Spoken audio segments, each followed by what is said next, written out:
Joe Cortez here with Fair But Firm. We have with us tonight a special guest, Dr. Charlie BERNICK, the Associate Director of the Cleveland Clinic Blue RUVO Study for Brain Health here in Las Vegas. Dr. BERNICK, can you tell us a little bit about the studies that you're doing already with the fighters in reference to concussions?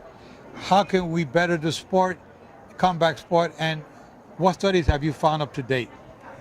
Yeah, so Joe, we're really interested in the long-term effects of repetitive head impacts, and who better to study than, of course, combat sports and boxers.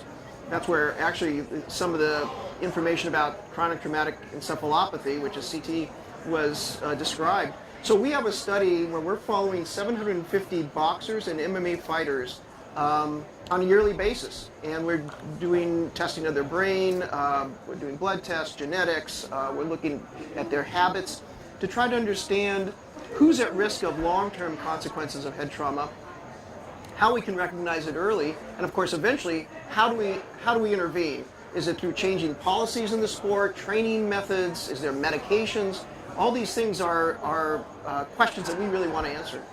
Now, some of the fighters that you have already like 750 combat sport individuals.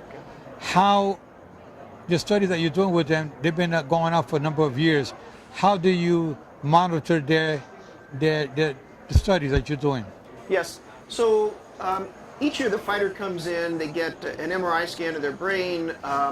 We get blood tests to look at markers of brain damage. We do a test of memory, reaction time. We take surveys of their mood and behavior. We get speech samples because slurred speech is such a common result of boxing. And by gathering all this information, we're really trying to understand how brain injury develops. And of course, how do we detect it early? Because that's going to be the key. One of the things that I've always said to trainers is that while they're having their training sessions, they have a tendency of having gym wars. They're in the gym like they're having a real fight. Yep. And sometimes they get a little bit out of control. And these fighters are taking blows to the head, and they get knocked down, that they get buzzed in the ring and whatnot. I mean, I see a bad thing happening in boxing. What have you seen from the study that you've been doing from fighters that come out from day one to where they are today? Have you seen a drastic change in them? Was it better or what? Well, one of the things we have discovered by using a blood test to measure some of the chemicals that are released by injured brain cells is that, yeah, the amount of sparring is associated with more damage. And probably a lot of the injuries that are occurring in boxing and other combat sports is during the sparring, is during the training. Actually, when you talk to some more seasoned veterans, a lot of them spar less, or they're a little more careful because they understand that going into a fight with having a concussion or having some even subconcussive blows puts you at a disadvantage.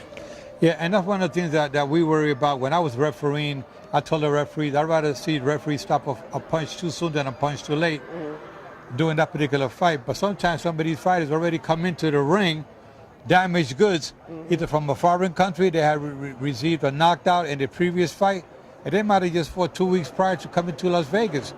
And this is what scares us a little bit about having the information, a database.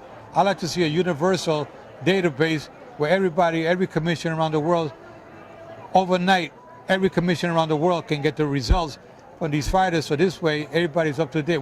If we can save one life, we're ahead of the game. But we see a lot of these managers and trainers, they sneak in their fighters into a country or a state, lying about the recent fights that they had that we have no track of. I'd like to see more of a database to help prevent that. But a lot of these trainers come in bringing their fighters, they know they got knocked out in training or they got buzzed pretty bad. They're supposed to report it. They didn't report it. And now what happens is that they don't want to pull out of a fight because it's a big paycheck. It could be a couple of $100,000 or maybe $1 million paycheck. And they don't want to report it because they're going to lose that paycheck. So because there'd be a suspension. Now, you know, in boxing, there's an automatic suspension in the state of Nevada, either 120 days, it could be 90 days, 120 days, depending on the severity of the concussion that they've received, whether knockout, whatever. And it's mandatory that once they get knocked out in a fight or take a heavy punishment during the contest here in Las Vegas, and mandatory that they go right to the emergency room and get a CAT scan performed to see if there's any damage there. What can you tell us a little bit about that? Well, I think your suggestion about having at least some database or repository that tracks a fighter over their time, no matter where they are, would be huge. I think this is why boxing has such a sketchy reputation, because it's promoters that or trainers that take advantage of their fighters.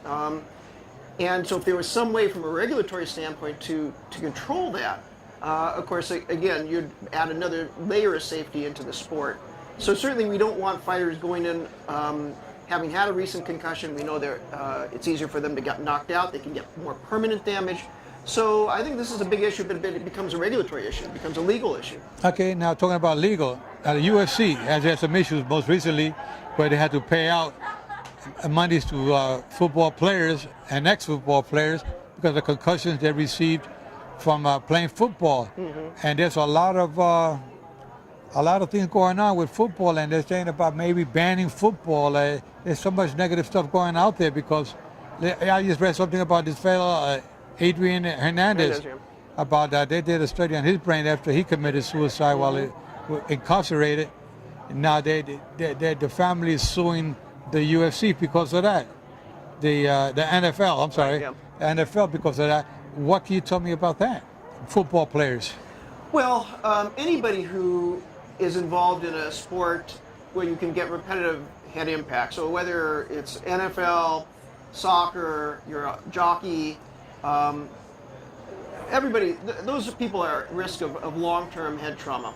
Now, you have to have a lot of exposure. It's not just playing high school football, for example. You have to have a lot of exposure. But they're at risk. And in the NFL's case, there's obviously a big organization that has a lot of money that you can go after. Whether this is going to happen in other sports, that's to be seen.